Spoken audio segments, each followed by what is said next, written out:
The Four Ages of Poetry. By Thomas Love Peacock. The Four Ages of Poetry, an essay of 1820 by Thomas Love Peacock, was both a significant study of poetry in its own right, and the stimulus for the defense of poetry by Shelley. Much of the Four Ages is an attack from a utilitarian standpoint on the Romantic poets with whom Peacock was closely associated, and whom indeed he defended publicly from criticism elsewhere. But, ever the parodist, Peacock's argument cut both ways. As M. H. Abrams put it, if he was a poet who mocked at poets from a utilitarian frame of satirical reference, he was a utilitarian who turned into ridicule the belief in utility and the march of intellect. Nevertheless, while humorous, Peacock's essay also raised several serious critical points. Peacock offered a mocking account of how poets originally developed a claim to be historians or moralists. Seeing the first poetry as created by a bard always ready to celebrate the strength of the king's arm. Being first duly inspired by that of his liquor. As the inflator of royal credit, the poet was thus placed as precursor to contemporary speculators in paper money and financial credit. Let's look at the complete work of the Four Ages of Poetry. Qui inter hec nutrientia non magis sapere possent, quam bene olere qui in gulina habitant. Those so trained, in schools of rhetoric, can no more acquire good taste than those who live in a kitchen can smell good. Ed. Petronius. Poetry, like the world, may be said to have four ages. But in a different order, the first age of poetry being the age of iron, the second, of gold, the third, of silver, and the fourth, of brass. The first, or Iron Age of poetry, is that in which rude bards celebrate in rough numbers the exploits of ruder chiefs, in days when every man is a warrior, and when the great practical maxim of every form of society, to keep what we have and to catch what we can, is not yet disguised under names of justice and forms of law, but is the naked motto of the naked sword, which is the only judge and jury in every question of meum and tuum. Mine and yours, Ed. In these days, the only three trades flourishing, besides that of priest which flourishes always, are those of king, thief, and beggar, the beggar being for the most part a king deject, and the thief a king expectant. The first question asked of a stranger is, whether he is a beggar or a thief. See the Odyssey, Parsim, and Thucydides, I. 5, ed. The stranger, in reply, usually assumes the first, and awaits a convenient opportunity to prove his claim to the second appellation. The natural desire of every man to engross to himself as much power and property as he can acquire by any of the means which might makes right, is accompanied by the no less natural desire of making known to as many people as possible the extent to which he has been a winner in this universal game. The successful warrior becomes a chief. The successful chief becomes a king. His next want is an organ to disseminate the fame of his achievements and the extent of his possessions, and this organ he finds in a bard, who is always ready to celebrate the strength of his arm, being first duly inspired by that of his liquor. This is the origin of poetry, which, like all other trades, takes its rise in the demand for the commodity, and flourishes in proportion to the extent of the market. Poetry is thus in its origin panegyrical. The first rude songs of all nations appear to be a sort of brief historical notices, in a strain of tumid hyperbole, of the exploits and possessions of a few preeminent individuals. They tell us how many battles such an one has fought, how many helmets he has cleft, how many breastplates he has pierced, how many widows he has made, how much land he has appropriated, how many houses he has demolished for other people, what a large one he has built for himself, how much gold he has stowed away in it, and how liberally and plentifully he pays, feeds, and intoxicates the divine and immortal bards, the sons of Jupiter, but for whose everlasting songs the names of heroes would perish. This is the first stage of poetry before the invention of written letters. The numerical modulation is at once useful as a help to memory, and pleasant to the ears of uncultured men, who are easily caught by sound, and from the exceeding flexibility of the yet unformed language. The poet does no violence to his ideas in subjecting them to the fetters of number. The savage indeed lisps in numbers, and all rude and uncivilized people express themselves in the manner which we call poetical. The scenery by which he is surrounded, and the superstitions which are the creed of his age, form the poet's mind. Rocks, mountains, seas, unsubdued forests, unnavigable rivers, surround him with forms of power and mystery, which ignorance and fear have peopled with spirits, under multifarious names of gods, goddesses, nymphs, genii, and demons. Of all these personages marvelous tales are in existence. The nymphs are not indifferent to handsome young men, and the gentlemen genii are much troubled and very troublesome with a propensity to be rude to pretty maidens. The bard therefore finds no difficulty in tracing the genealogy of his chief to any of the deities in his neighborhood with whom the said chief may be most desirous of claiming relationship. In this pursuit, as in all others, some of course will attain a very marked preeminence, and these will be held in high honor, like Demodocus in the Odyssey, and will be consequently inflated with boundless vanity, like Thamins in the Iliad. Poets are as yet the only historians and chroniclers of their time, and the sole depositaries of all the knowledge of their age. And though this knowledge is rather a crude congeries of traditional fantasies than a collection of useful truths, yet, such as it is, they have it to themselves. They are observing and thinking, while others are robbing and fighting, and though their object be nothing more than to secure a share of the spoil, yet they accomplish this end by intellectual, not by physical, power. Their success excites emulation to the attainment of intellectual eminence, thus they sharpen their own wits and awaken those of others, at the same time that they gratify vanity and amuse curiosity. A skillful display of the little knowledge they have gains them credit for the possession of much more which they have not. Their familiarity with the secret history of gods and genii obtains for them, without much difficulty, the reputation of inspiration. Thus they are not only historians but theologians, moralists, and legislators, delivering their oracles ex cathedra. And being indeed often themselves, as Orpheus and Amphion, regarded as portions and emanations of divinity, building cities with a song, and leading brutes with a symphony, which are only metaphors for the faculty of leading multitudes by the nose. The golden age of poetry finds its materials in the age of iron. This age begins when poetry begins to be retrospective, when something like a more extended system of civil polity is established, when personal strength and courage avail less to the aggrandizing of their possessor and to the making and marring of kings and kingdoms, and are checked by organized bodies, social institutions, and hereditary successions.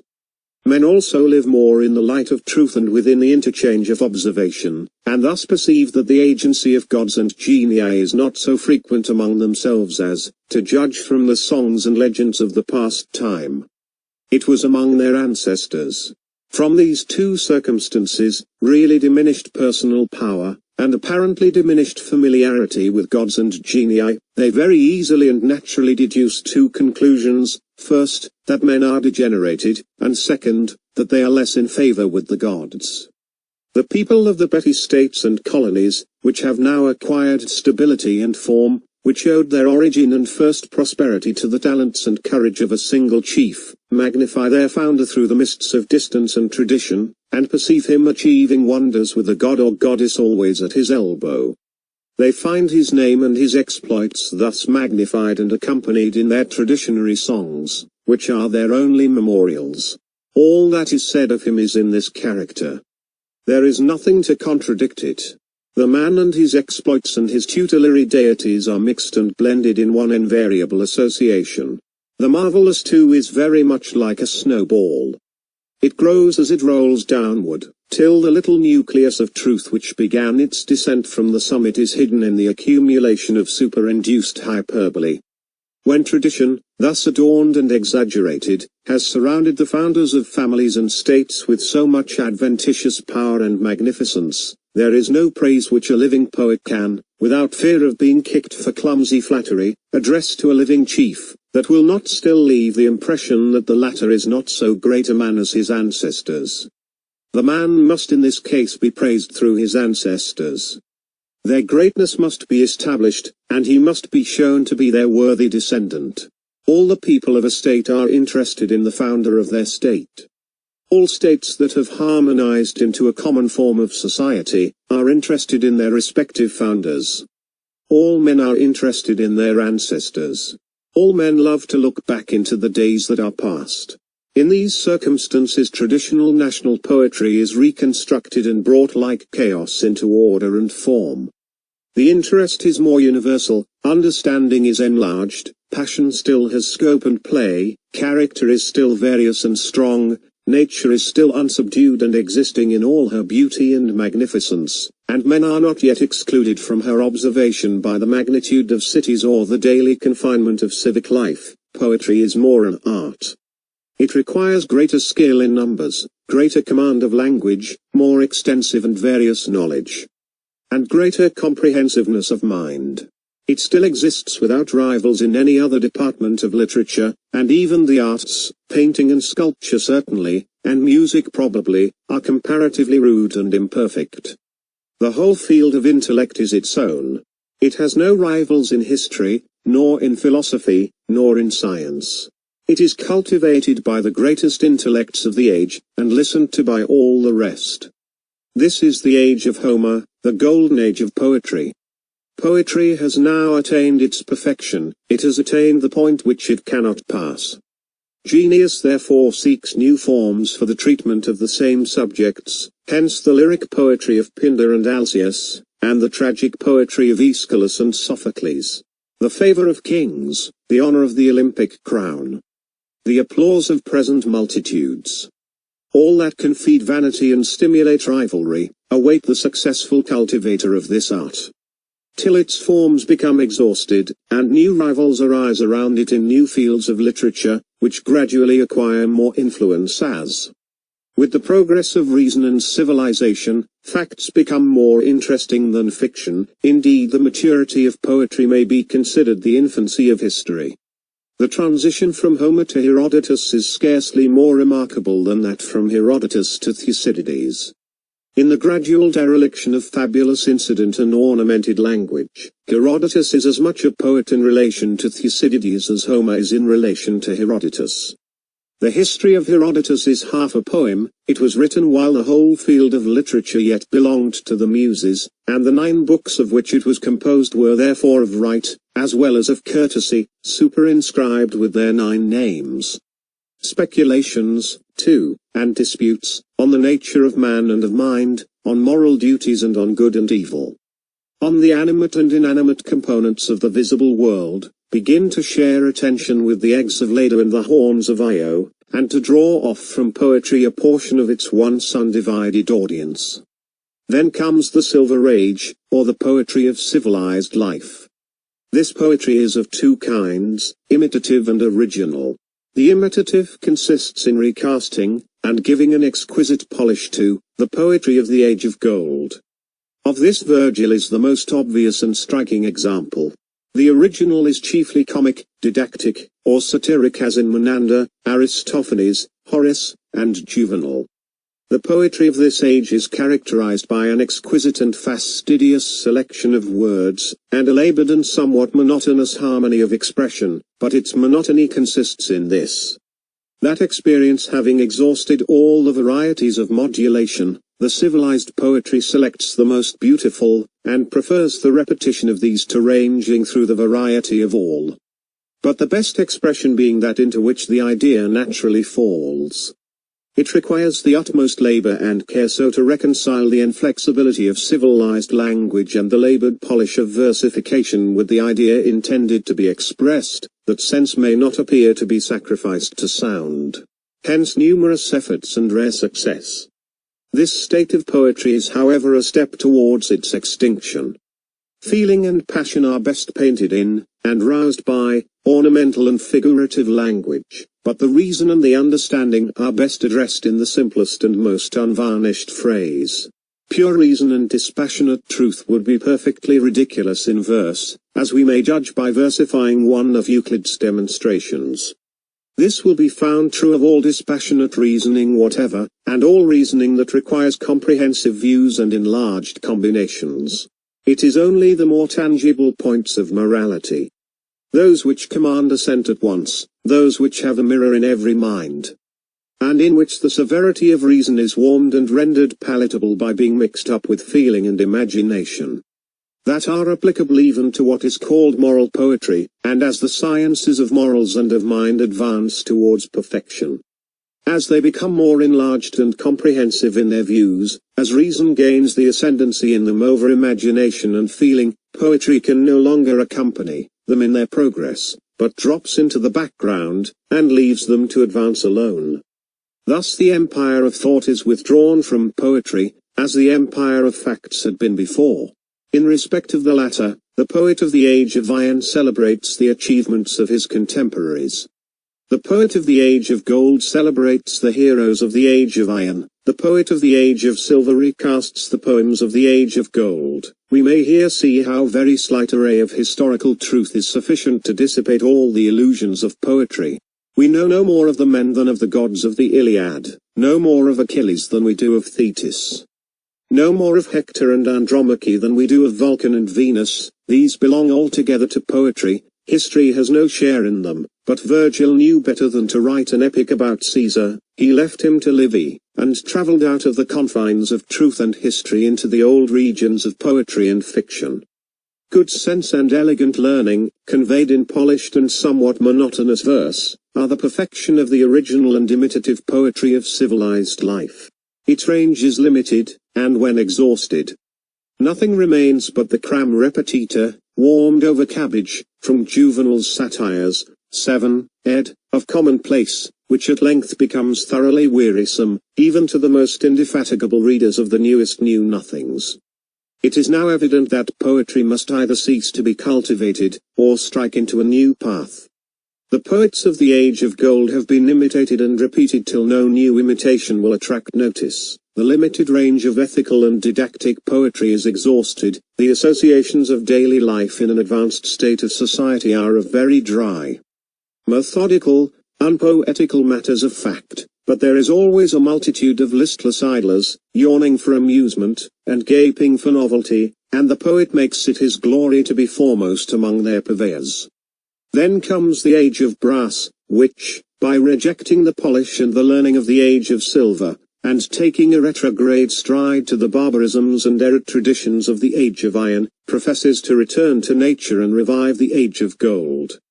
This is the second childhood of poetry, to the comprehensive energy of the Homeric muse, which, by giving at once the grand outline of things, presented to the mind a vivid picture in one or two verses, inimitable alike in simplicity and magnificence, is substituted a verbose and minutely detailed description of thoughts, passions, actions, persons, and things, in that loose rambling style of verse, which anyone may write, stands paido in while standing on one foot, from Horace's satires, 4, ed., at the rate of 200 lines in an hour. To this age may be referred all the poets who flourished in the decline of the Roman Empire. The best specimen of it, though not the most generally known, is the Dionysiaco of Nonnus, which contains many passages of exceeding beauty in the midst of masses of amplification and repetition. The Iron Age of classical poetry may be called the Bardic, the Golden, the Homeric, the Silver, the Virgilian, and the Brass, the Nonic. Modern poetry has also its 4 ages, but it wears its rue with a difference. To the age of brass in the ancient world succeeded the Dark Ages, in which the light of the gospel began to spread over Europe, and in which, by a mysterious and inscrutable dispensation, the darkness thickened with the progress of the light. The tribes that overran the Roman Empire brought back the days of barbarism, but with this difference, that there were many books in the world, many places in which they were preserved, and occasionally some one by whom they were read, who indeed, if he escaped being burned pour l'amour de Dieu, for the love of God, ed., generally lived an object of mysterious fear, with the reputation of magician, alchemist, and astrologer. The emerging of the nations of Europe from this superinduced barbarism, and their settling into new forms of polity, was accompanied, as the first ages of Greece had been, with a wild spirit of adventure, which, cooperating with new manners and new superstitions, raised up a fresh crop of chimeras, not less fruitful, though far less beautiful, than those of Greece. The semi-deification of women by the maxims of the age of chivalry, combining with these new fables, produced the romance of the Middle Ages. The founders of the new line of heroes took the place of the demigods of Grecian poetry. Charlemagne and his paladins, Arthur and his knights of the Round Table, the heroes of the Iron Age of chivalrous poetry, were seen through the same magnifying mist of distance, and their exploits were celebrated with even more extravagant hyperbole. These legends, combined with the exaggerated love that pervades the songs of the troubadours, the reputation of magic that attached to learned men, the infant wonders of natural philosophy, the crazy fanaticism of the Crusades, the power and privileges of the great feudal chiefs, and the holy mysteries of monks and nuns, formed a state of society in which no two laymen could meet without fighting, and in which the three staple ingredients of lover, prize-fighter, and fanatic, that composed the basis of the character of every true man, were mixed up and diversified, in different individuals and classes, with so many distinctive excellencies, and under such an infinite motley variety of costume, as gave the range of a most extensive and picturesque field to the two great constituents of poetry, love and battle.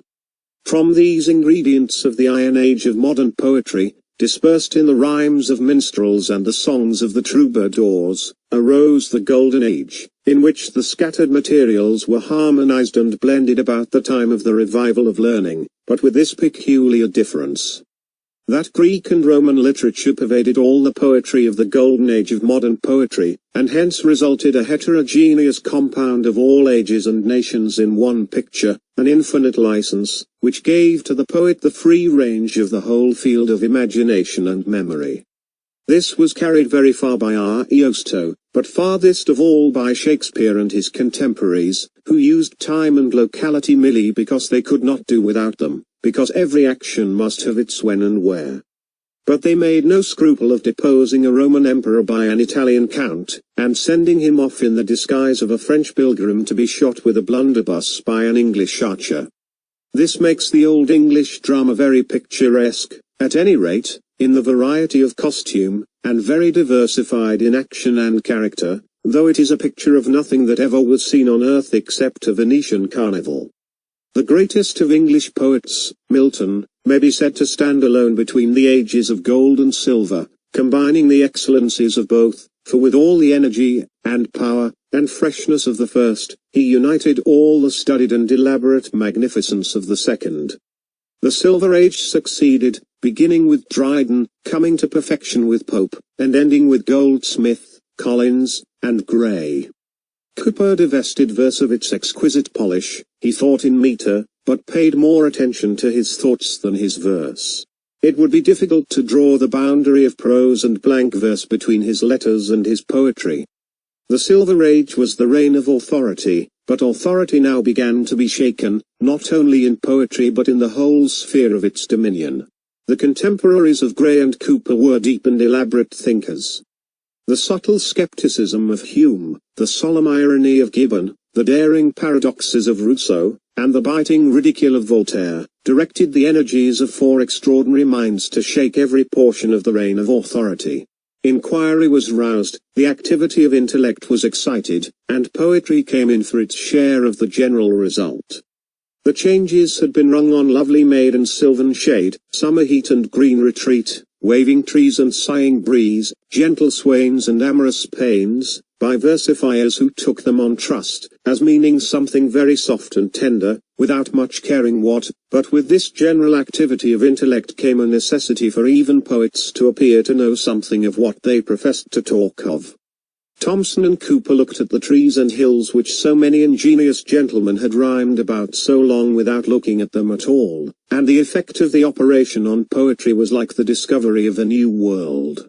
Painting shared the influence, and the principles of picturesque beauty were explored by adventurous essayists with indefatigable pertinacity.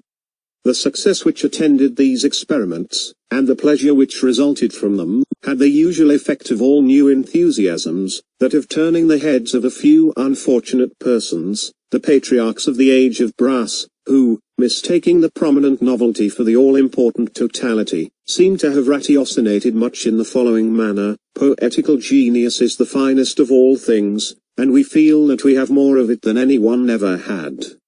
The way to bring it to perfection is to cultivate poetical impressions exclusively.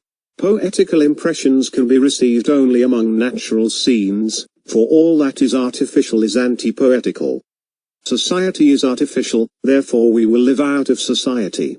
The mountains are natural, therefore we will live in the mountains. There we shall be shining models of purity and virtue, passing the whole day in the innocent and amiable occupation of going up and down hill, receiving poetical impressions, and communicating them in immortal verse to admiring generations.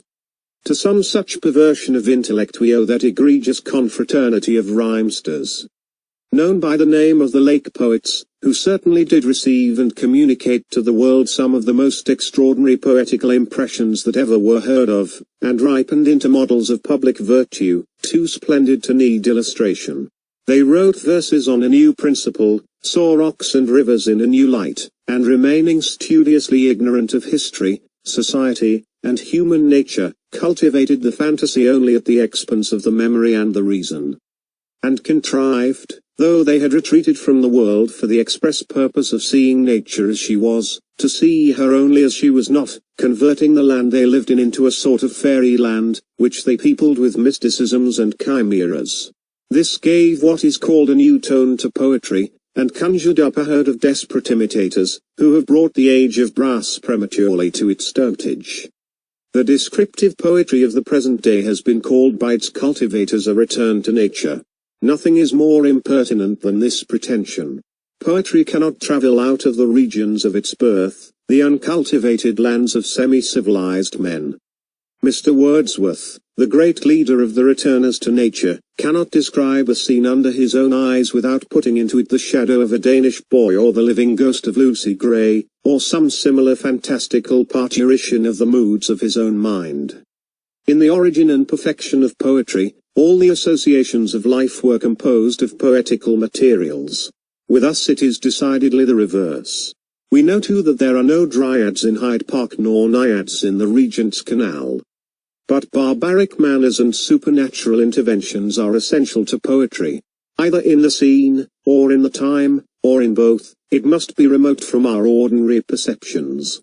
While the historian and the philosopher are advancing in, and accelerating, the progress of knowledge, the poet is wallowing in the rubbish of departed ignorance, and raking up the ashes of dead savages to find gewgaws and rattles for the grown babies of the age. Mr. Scott digs up the poachers and cattle stealers of the ancient border. Lord Byron cruises for thieves and pirates on the shores of the Morea and among the Greek islands. Mr. Southey wades through ponderous volumes of travels and old chronicles, from which he carefully selects all that is false, useless, and absurd, as being essentially poetical, and when he has a commonplace book full of monstrosities, strings them into an epic. Mr. Wordsworth picks up village legends from old women and sextons, and Mr. Coleridge, to the valuable information acquired from similar sources, superadds the dreams of crazy theologians and the mysticisms of German metaphysics, and favors the world with visions in verse, in which the quadruple elements of sexton, old woman, Jeremy Taylor, and Immanuel Kant, are harmonized into a delicious poetical compound. Mr. Moore presents us with a Persian, and Mr. Campbell with a Pennsylvanian Tales, both formed on the same principle as Mr. Southey's epics, by extracting from a perfunctory and desultory perusal of a collection of voyages and travels, all that useful investigation would not seek for and that common sense would reject. These disjointed relics of tradition and fragments of second-hand observation, being woven into a tissue of verse, constructed on what Mr. Coleridge calls a new principle, that is, no principle at all, compose a modern antique compound of frippery and barbarism, in which the puling sentimentality of the present time is grafted on the misrepresented ruggedness of the past into a heterogeneous congeries of unamalgamating manners, sufficient to impose on the common readers of poetry, over whose understandings the poet of this class possesses that commanding advantage, which, in all circumstances and conditions of life, a man who knows something, however little, always possesses over one who knows nothing. A poet in our times is a semi-barbarian in a civilized community. He lives in the days that are past. His ideas, thoughts, feelings, associations, are all with barbarous manners, obsolete customs, and exploded superstitions. The march of his intellect is like that of a crab, backward. The brighter the light diffused around him by the progress of reason, the thicker is the darkness of antiquated barbarism, in which he buries himself like a mole, to throw up the barren hillocks of his Cimmerian labors. The philosophic mental tranquility which looks round with an equal eye on all external things, collects a store of ideas, discriminates their relative value, assigns to all their proper place, and from the materials of useful knowledge thus collected, appreciated, and arranged, forms new combinations that impress the stamp of their power and utility on the real business of life, is diametrically the reverse of that frame of mind which poetry inspires, or from which poetry can emanate. The highest inspirations of poetry are resolvable into three ingredients: the rant of unregulated passion, the whining of exaggerated feeling, and the cant of factitious sentiment, and can therefore serve only to ripen a splendid lunatic like Alexander, a puling driveller like Werther, or a morbid dreamer like Wordsworth. It can never make a philosopher, nor a statesman, nor in any class of life an useful or rational man. It cannot claim the slightest share in any one of the comforts and utilities of life of which we have witnessed so many and so rapid advances. But though not useful, it may be said it is highly ornamental, and deserves to be cultivated for the pleasure it yields. Even if this be granted, it does not follow that a writer of poetry in the present state of society is not a waster of his own time, and a robber of that of others. Poetry is not one of those arts which, like painting, require repetition and multiplication, in order to be diffused among society. There are more good poems already existing than are sufficient to employ that portion of life which any mere reader and recipient of poetical impressions should devote to them. And these, having been produced in poetical times, are far superior in all the characteristics of poetry to the artificial reconstructions of a few morbid ascetics in unpoetical times. To read the promiscuous rubbish of the present time to the exclusion of the select treasures of the past, is to substitute the worse for the better variety of the same mode of enjoyment. But in whatever degree poetry is cultivated, it must necessarily be to the neglect of some branch of useful study, and it is a lamentable spectacle to see minds, capable of better things, running to seed in the specious indolence of these empty aimless mockeries of intellectual exertion. Poetry was the mental rattle that awakened the attention of intellect in the infancy of civil society, but for the maturity of mind to make a serious business of the playthings of its childhood, is as absurd as for a full-grown man to rub his gums with coral, and cry to be charmed to sleep by the jingle of silver bells. As to that small portion of our contemporary poetry, which is neither descriptive, nor narrative, nor dramatic, and which, for want of a better name, may be called ethical, the most distinguished portion of it, consisting merely of querulous, egotistical rhapsodies, to express the writer's high dissatisfaction with the world and everything in it, serves only to confirm what has been said of the semi-barbarous character of poets, who from singing dithyrambics and Io triumph, whilst society was savage, grow rabid, and out of their element, as it becomes polished and enlightened. Now when we consider that it is not the thinking and studious, and scientific and philosophical part of the community, not to those whose minds are bent on the pursuit and promotion of permanently useful ends and aims, that poets must address their minstrelsy, but to that much larger portion of the reading public, whose minds are not awakened to the desire of valuable knowledge, and who are indifferent to anything beyond being charmed, moved, excited, affected, and exalted, charmed by harmony, moved by sentiment, excited by passion, affected by pathos, and exalted by sublimity, harmony, which is language on the rack of Procrustes; sentiment, which is canting egotism in the mask of refined feeling; passion, which is the commotion of the weak and selfish mind; pathos, which is the whining of an unmanly spirit; and sublimity, which is the inflation of an empty head.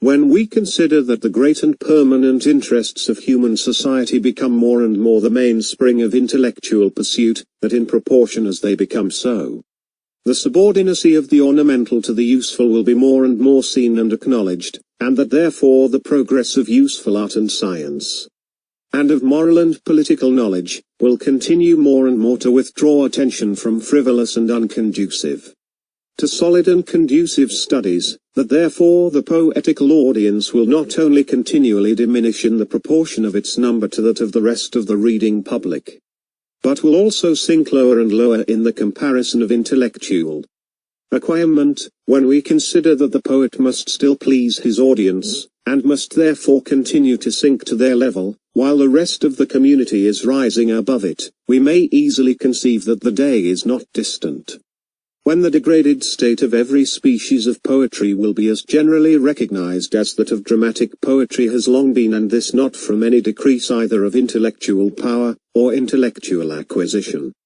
but because intellectual power and intellectual acquisition have turned themselves into other and better channels, and have abandoned the cultivation and the fate of poetry to the degenerate fry of modern rhymesters and their Olympic judges, the magazine critics, who continue to debate and promulgate oracles about poetry, as if it were still what it was in the Homeric age, the all-in-all of intellectual progression, and as if there were no such things in existence as mathematicians, astronomers, chemists, moralists, metaphysicians, historians, politicians, and political economists, who have built into the upper air of intelligence a pyramid, from the summit of which they see the modern Parnassus far beneath them, and, knowing how small a place it occupies in the comprehensiveness of their prospect, smile at the little ambition and the circumscribed perceptions with which the drivellers and mountebanks upon it are contending for the poetical palm and the critical chair.